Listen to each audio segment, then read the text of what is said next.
de 3000 producteurs de maïs de la FEPROMAS accueillent le ministre de l'Agriculture à cette messe annuelle de la filière maïs, dont le rôle est de jouer sa partition dans la quête de la souveraineté alimentaire.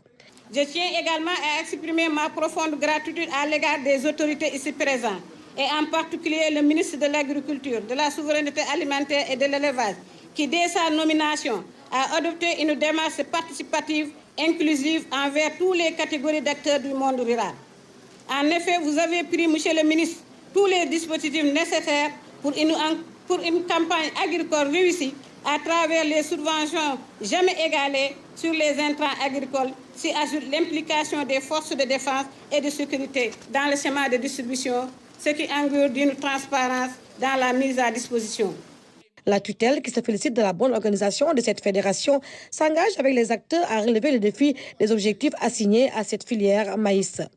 Je m'engage que je vais vous accompagner pour faire une coopérative agricole intercommunale avec les 7 communes dont on a parlé. Peut-être un peu plus.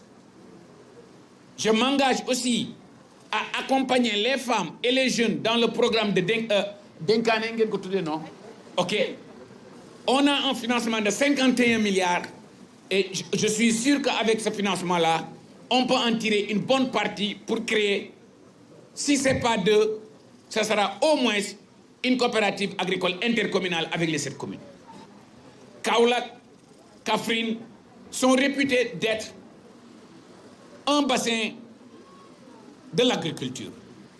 Et nous ne ménagerons aucun effort, non seulement pour produire, on va vous accompagner sur des unités de stockage, mais aussi des unités de transformation. Et faire que Kaolack nourrisse Kaolack, mais que aussi Kaolack contribue dans l'autosuffisance alimentaire du Sénégal. Soyez-en tout remerciés encore une fois. Conscients des appuis que nous ne cessons de nous apporter, je voulais renouveler notre ferme volonté de poursuivre et consolider le partenariat déjà fécond. Notre plan d'action de 2024 en cours est résolument orienté vers une agriculture à la fois innovante, intelligente et sensible au changement climatique. Pour 2024, la FEPROMAS va s'orienter résolument vers une agriculture à la fois innovante, intelligente et sensible au changement climatique. Leurs prévisions d'emblavure sont aussi à la hauteur des ambitions de production nécessaires à une souveraineté alimentaire.